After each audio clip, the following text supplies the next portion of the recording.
Jerford K. Horcrims. And these are all the same people who were here before, except for the 2 additional atoms that we've installed.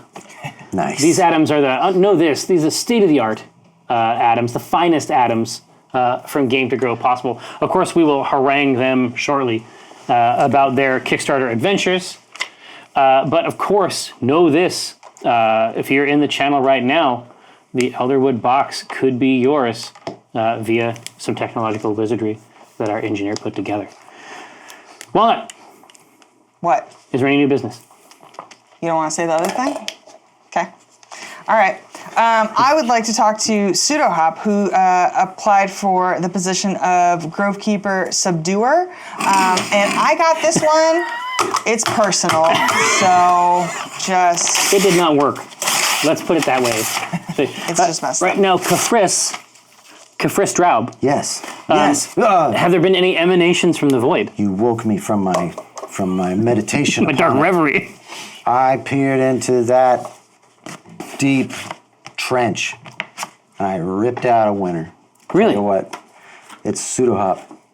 This is the symbol for growth, which I've actually done before, but it's such an appropriate one for this episode. No, it looks legit. Pseudohop, you get to have this one. Thank you. It looks legit. Now, we have more business. We do? Yeah. Oh, are you handling this too? Oh, here. Oh, let me do the whole thing. Prince, what's in? I mean, how are things at the hut?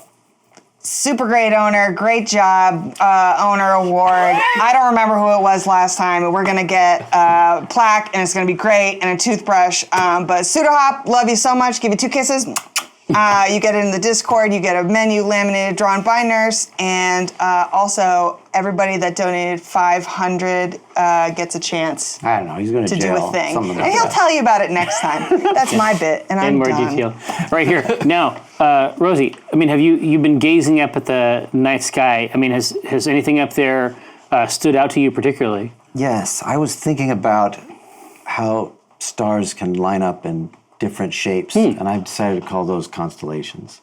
And I haven't had time to work on mine this week, but... It's a good name, though. Thank you very much. I discovered one that reminded me of a relic, an uncle relic. Really? If one would. Just Cathris again at this point. Yeah, he's back. Yeah, imagine a relic, but like the only thing older... I can do is I have a lighter, and I startle Chris every time that there's a fire at the table to do the wax seal. No, that's automatic. The terror, I think, is more or less automatic. Of course, thanks so much to Action Economist for that mid-game Cauldron tip. I had a chance to put it to work, and I appreciate it.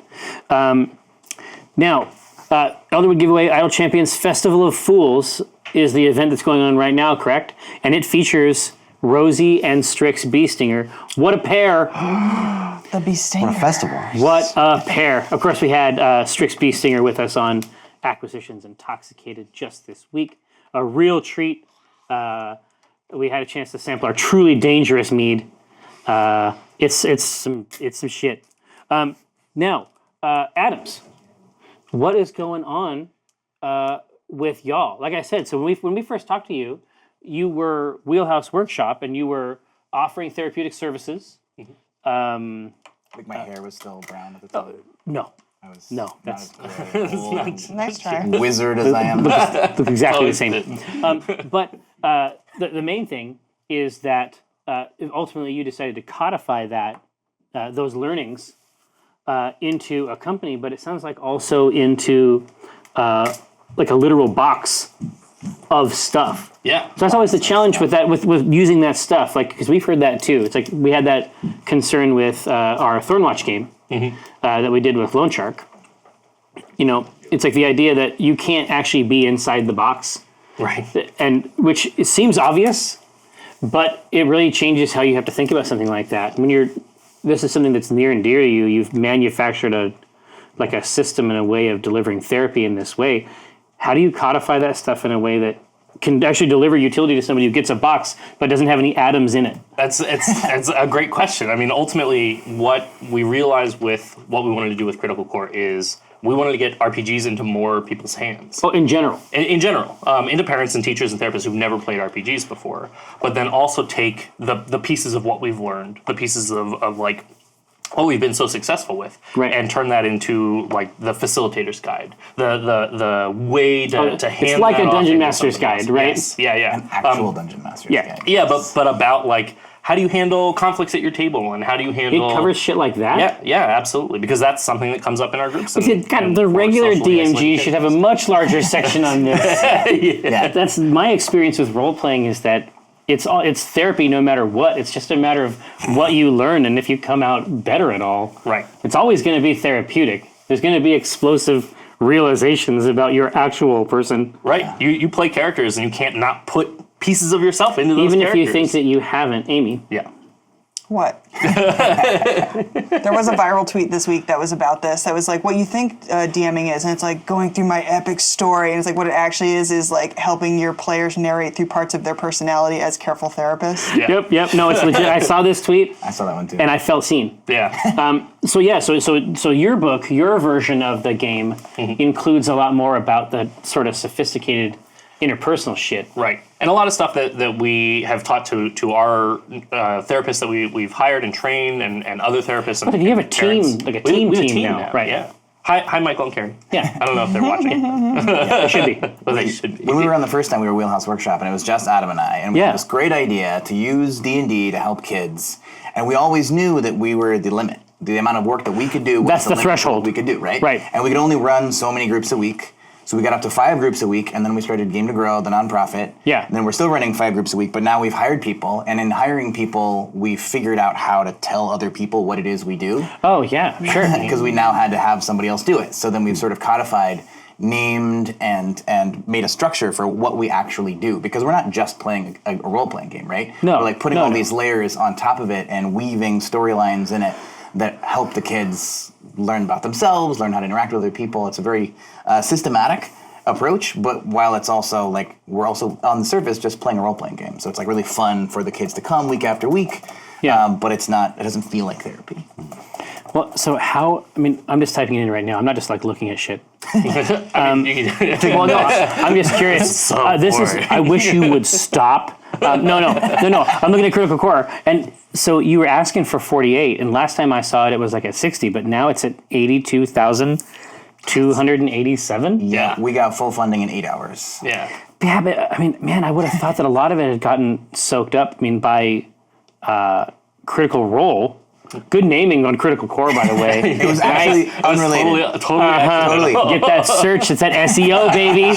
I like that. No, I'm just saying that like it seemed like a lot of the RPG like dough would have just been sucked out. I am shocked, not because it's not awesome, but because I think of it as kind of an inside baseball thing, and I wonder how you've been able to communicate the virtues. I mean, of course, we've had you on multiple times. I think what you're doing is awesome. My fear with something like this is always that in the world that we're at, in just like the world stage that we're at right now, like if we were playing Civilization, like this shit-ass world, it really seems like being awesome is not sufficient as marketing. Yeah, I mean, I think you're totally right, and I think the thing that's really made this, honestly, the thing that's made this successful is as soon as we introduce like RPGs can be good for you into people's vision, That's into a big people's message. view. It's a big message. Yeah, it's a big message, and a lot of the RPG community is like ready to go. Yeah, it is good for you. So then they go to bat, Right. And then you're part of the conversation,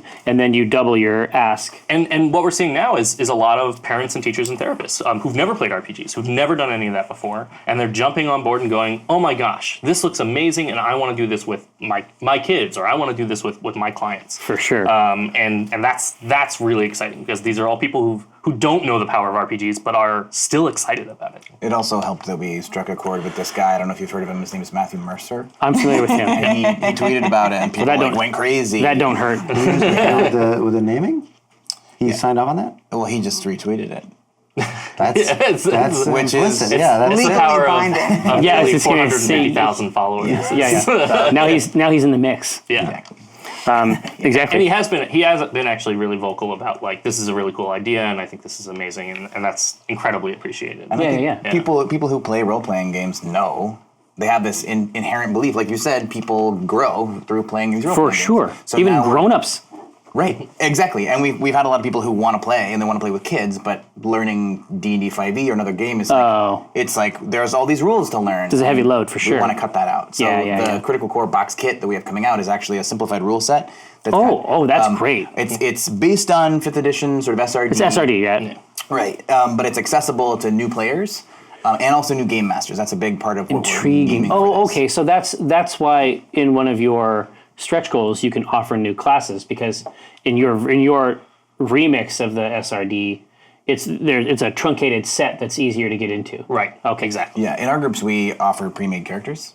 And it's just part of getting the game going. Right? Hell yeah. If you're if you're DMing for kids, there's nobody making fucking characters that might. You can change the eye color. I mean, you know what I mean? Like, you can role play this character however you want. Obviously, choose a class and race that you like. But we're gonna get these pre-gens from those zip files on the Wizard site, and that's what's up. Yeah. You can play a Dragonborn Sorcerer. You know, with D&D Beyond, you can actually hit randomize. It's you can get your own character. It's really fun is fun. like the characers come out really wacky. I don't even like to play D&D. I just like to hit that randomize button. I'll stay there for hours. Didn't obviously Kate is in a dilapidated state. Right. But I think that Kate ran a game at Unplugged that was all random characters. She did. Right? I was in it. I was a warlock that had like a nature of +9. It made no sense. What an awesome... See, those are like the truest role-playing characters, though. Because you have to come up with some way to square that fucking circle, right?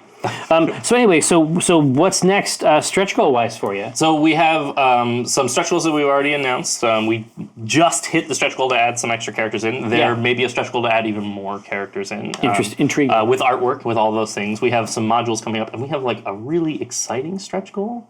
What's that? Well, we got somebody to help us with the kit. I think you guys might know him. His name's Jerry.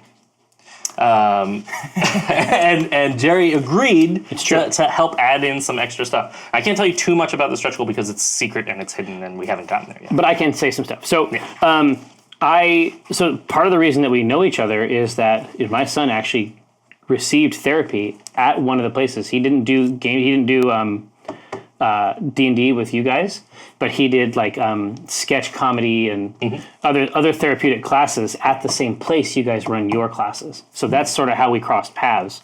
And I've been running a game for them, for him and the other 13-year-olds that he knows.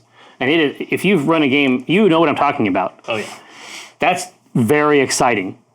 That is a very exciting table. Occasionally, Dungeons and Dragons is played. And I have to say, like, 11 to 13 is an amazing time to learn and play Dungeons. Oh no, it's so much fun. We have gotten there, but man, sometimes Whew. But I have learnings from that that I would love to help communicate in a module, and the theme, and it's basically all been worked out. I've been doing it with them for over a year now, and the theme is basically the Pied Piper in reverse. I've talked about this online before, but that's the hook that I'm hoping I can deliver into the Critical Core box, which is basically a situation where the grown-ups get spirited away, and then there's a lot of needs and a lot of cooperation and a lot of society building that has to happen interpersonally inside this town. Yeah. Or the skeleton of this town. I was trying to figure out what the reverse was, and all I could come up with is rats. Is the kids bring a weird man to town. Oh yeah. Exactly. That's the inverse. Okay. That's the inverse. A bunch of kids come into town with a weird man that they found. I'm just following these kids. I think that's just most of my campaign. Yeah. Well, no, these are classic themes. Yeah. But that's the main thing that I'm hoping that we arrive at that stretch goal. Which will help us put that together. We're gonna get there. You are gonna help us get there. Yes. But the really thing that I'm so excited about with that is that Jerry, you've got all these awesome ideas. They are battle-tested ideas. Believe it. And then we're basically gonna come in and shape them into like what skills is this now exactly. working on? What layer the therapy. Yeah, we're gonna layer that therapy that. right underneath there, and use all those ideas in a really great way. No, so I'm excited to get to where we can announce that strategy. I'm all kinds of cranked up. I think that's going to be sweet. Hey, so there is a ritual. I know that you guys are familiar with the program, but there is a ritual that we did not undertake yet, and that is the generation of an MVP. I think it should be that kaleidoscope portal that we went through. Oh, because yeah, that that's set pretty us good. off on. On a wonderful adventure. Yeah. I did like the squirrel flicking his little fork weapon. That's not an MVP, but honorable mention. Fork flick. It's not, is it in there? Yes, I like that. Let's go with that. So I also have some questions here. S.A. Wells, his question is, how keen are we all on Game to Grow's Kickstarter? I think he put that in there before he even knew we had Game to Grow in the building. So I think we've answered that. I feel like there's some enthusiasm I think we're keen. vis-a-vis that. Maybe not, Chris. Yeah, exactly. Warming up. I've got Maybe some more info. I've got important news, everybody. My Chemical Romantic picked up the tarnished gold dice from Level Up, and Yanaril, Elderwood Dice Box, C-Team logo. Welcome aboard. Amy, this is from Umbral Alderman. Yes. Has Walnut begun to doubt Omen's motives or means at all? No. Yeah, I don't think so. No. Although would love to see if that happens when we get to Waterdeep. Yeah, Waterdeep, or the alternate timeline game in Ravnica. Yeah. A lot of questions. Don't yuck my yum. Great handle. Jerry, whatever happened to the new elf race that was created when the gang freed the trapped god they found in the Underdark? Will we see them again? I'm looking over meaningfully at Alyssa. Who is one of them? who is one of these special creatures. So delightful. She's typing furiously over there. I don't know what she's going to type, though. Oh, more to come soon. That was like 1,000 letters. Yeah, I know. It's taking her a long time to write no. Keep it in mind. Fraught Fish says, I'd like to do a C-Team art piece for my senior portfolio. Have there been any moments you'd especially love to see? Love you all. What would be a cool C-Team moment? That would be a fun grab for the portfolio. There's some really good... I want to see Cthulhu as a squirrel. For senior, senior. give this person an F. Thanks. You're like, okay, it's like an elf, but like a dark elf, but also a squirrel, but like not a squirrel also. With a lady squirrel chasing you. Yeah, it's colored wrong. That's just infringement at that point. That's just theft. I don't know what's good. I'm selfish, and I'm going to answer the moment that Cthulhu and Walnut got incepted with the goddesses. Oh, I think you the can get Grove. some See, really for me, cool I go back to the imagery. Grove stuff all the time. It was such a whacked out, surreal scene. was. You know what is so funny? None of that shit was supposed to happen at all. Well, don't tell me that. That's the magic of D&D. No, it's the magic of D&D Beyond. Oh, wow. No. It's there's like a whole combat there. Oh, Yeah. yeah? My notes are there's a big fight with an Oni. It's like a ghostly giant asshole. Yeah, but so much better stuff happened. Well, no, I think the way that it actually Didn't happened. we, catapult that thing or something? is, yeah, the way that later, right? the way that it actually happened. Yeah, exactly. You did meet him. I was like, I'm using this motherfucker. Next time they go back to this goddamn grove, this Oni's coming out. He's gonna come out to play. He's gonna have a bone. He's gonna have some wine. I don't know. That was it. Yep. He rented the venue, basically. Methuselah, was the flowers and growth around the contract supposed to happen during the wedding, but had it been signed at the time? Yes. Wow. Have you been sitting on that for a while, or was the cauldron tip just lucky typing? The cauldron tip helped me out and actually reminded me, because I always try to figure out, what's the way to amp the drama up, and I was like, well, that had been the intention of it back in the day. I mean, the intention of that after the wedding party, it wasn't supposed to go that way. I mean, I know that even from the very beginning, since we started with the idea of the wedding, there was just a lot of stress and pressure. Yes. Exactly. It's am I going to fuck the game up if it go this way? And then it's like, well, no, I have to turn hard left. I don't even want to be a part of it. I don't get railroaded. And of course, nobody wants to get railroaded. Right. But I was like, it doesn't have to go any way at all. We can make it. That was a relief. Exactly. And so I think that's part of what inspired it to go horrifically awry. Yeah, because I was able to just look inside and think about what would Walnut really do. Yeah, it was hard. N sub 1, can the players bestow advantage on NPCs? Yeah, they can bestow advantage on NPCs, and they can also re-roll any roll, even for an NPC. Yeah, If I want it's not land to kill us, then it isn't you doing it. gets It's advantage. She's got big step on me energy, and I want her to have advantage. Yeah. The Action Economist. It's looking like you'll hit your final stretch goal in the near future. Do you have any plans for further stretch goals to be revealed soon? Heaps. Yeah. It tons. It sounds like heaps, including yours, Taruli. Yeah. RF Switchert. So in regards to Critical Core, what are some of the tools that are used to help autistic kids be able to understand how to deal with social or tense situation in an easier manner? Asking as an autistic person myself. So specifically, it's a tense situation. Yeah. Social or tense situation, but of course, it's very like the phrasing is very interesting, right? Yeah. Social or tense are on equal Yeah. levels. So like linguistically, they are synonyms.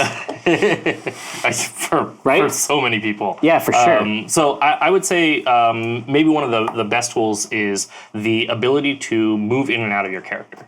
Is a term that we like to call aesthetic distance. It's actually taken from drama therapy techniques. And it's basically, as a dungeon master, you have a lot of power to be able to say, you are doing this or your character is doing this. And that terminology makes a huge like difference. psychologically? Exactly. So when you're struggling with something, when you're feeling anxious, when you're feeling tense, you can say like, wow, your character is really feeling anxious. Your character is really feeling tense. They're having a hard time with this. Wild. Okay, so you basically build the distance into the language that you use to describe it. Right. But then when you're successful in that situation, when you have made it through that, you can say, wow, you did a really great job with that. And now it was you who was successful. So you have an opportunity to build a lot of safety, basically, into that whole experience. That's actually something that's going to be gone into a lot more depth in the facilitator guide, especially. Yeah. The use of first and third person, or second and third person, is like such a valuable game master tool to say, you did the thing. I want the version of that, like, for marriage. Like, what is that? No, exactly. Like, so here's the marriage and here's the couple, but then here's us. The dishes weren't done, but you did a good job doing them. Yeah, exactly. No, it's like, thank you for doing the dishes. You did a great job. Or my spouse is blowing it on these dishes. Okay, exactly. Then the dishes are very not mad at done. them. Yeah. Yeah. Question for Reading the my diary. question for the Critical Core folks. Is it suitable for kids who aren't on the spectrum too? Wondering if I should pick this up for my son when he's a little older. I think that the scaffold, like the social scaffold, is there regardless. The reality is like social skills is something we tend to like put on individuals who are not doing so well with those things. But like I'm still working on social skills. I'm still working on like how to shake hands and how to talk with people or how to sit in front of people on a stream. Or like Those look are all directly skills. at a person. Yeah. We work on those all throughout our lives. So whether or not you have like a diagnosis for something like that, or whether or not you're just a person who's playing RPGs and is finding the opportunity to have reflection to the benefits that you're having, Critical Core gives you a chance to understand that reflection a little bit more. And one of the cores here is accessibility. So we Well, want it to be critical accessible cores. to anybody. Right, so that's kids. We want it to be, if you're an octogenarian and you want to get into role-playing games, Critical Core is going to work for that too. The idea here is that the module design is really specifically targeted towards social capacity, but the game part itself and the facilitator's guide is really for anybody. Here, so I think that goes into what Action Economist is asking. Actually, how does Critical Core differ from a typical RPG that makes it ideal for those that are on the spectrum? I mean, when I look at the Critical Core Kickstarter and the way that it's laid out, it seems like the module design itself is like the main differentiator. Like when you put the story together, the story has social skills that just get plugged into it as you progress. Ultimately, the real things that are going to make Critical Core amazing and especially effective as a tool are mostly the module design and the facilitator's guide. The stripped down set of rules is really meant to be to introduce you to it. Yeah. If you're an RPG player, You can always graduate. Right, exactly. If you're an RPG player, you're going to find the stripped down set of rules might be useful for younger audiences, but the things that are going to be most valuable to you are the module design and the facilitator's guide, and those are designed to be mostly universal. You can pretty portable mechanically too. Yes, essentially. exactly. Obviously, we'll put some mechanics into the module design that are going to be specific to this, but a lot of the most important pieces to it are going to be portable to any RPG, and we want you to take them to other RPGs to explore other stuff. We don't want you to feel beholden to Critical Core as a mechanical system. Well, and also you wouldn't even be able to use Beholdens because that's actually like a Wizard's IP. Yeah, they're really tight on that. I shouldn't have even said it. And one of the other things that we do with role-playing games, and in this case Critical Core, is we don't like use the opportunity to teach a skill. It's not like today we're going to talk about eye Oh, contact, yeah. right? Oh, no, that would not even work. No, exactly. And I'm here to tell you. a lot of the participants in our groups, they're like they they've been in social skills training programs where it's like, today we're going to learn this skill. But there's no context. My son has been, like I said, we crossed paths because he's, in that system. That stuff, whoo boy. But so what we can do with a module Yeah. is we can introduce an opportunity where a skill is valuable, and then then there's an incentive structure that you just perceive at some level. exactly. So like I had an adventure. This one's not going to go into the box itself, but I Not had the first box. not the first box, maybe Yeah. 2, 3. Yeah. I don't know. Yeah. Maybe online. We'll see. But I had an adventure where they had to go get a chest plate. They had to reconstruct an ancient statue and find this chest plate. So they went to the last person who owned this chest plate and found out they'd recently died. So they showed up and there was a wake. Whoa! And the players went in there and they were like, "Where's the chest plate?" And I was like, "Oh, let's take a moment. Let's pause for a second. Read the room. This is a funeral." Yeah. So like, you see that everyone's crying, and they were like, "Well, I guess I'll go. Is there food?" Yeah. Yes, there is. And like, Ease in. Yeah, they eat some food. They compliment the food. Now they figure out what's your favorite thing about him before he died? We teach some opportunities to have some conversations in this space. Smooth. To warm up the widow before Smooth. saying, "Where's the chest? Where's our shit? And they say he was buried with it. Oh no! What are you teaching these kids? Grave robbing. You're teaching them to rob graves? It's necessary. God. To save the world. To save the world. Or to save. Okay, listen. All right, now I get it. Hey, I have a special note here from the Shadow Chancellor. At East, we're going to have a panel announcement on the book and signing on Thursday. Acquisitions Incorporated Inc. on Friday. C-Team on Sunday. No game next week or the week after East. Of course, we'll be back on April 10th. Thanks so much for rolling through. Thanks to each Adam, an equal amount. Thanks for showing up. We'll see you next week.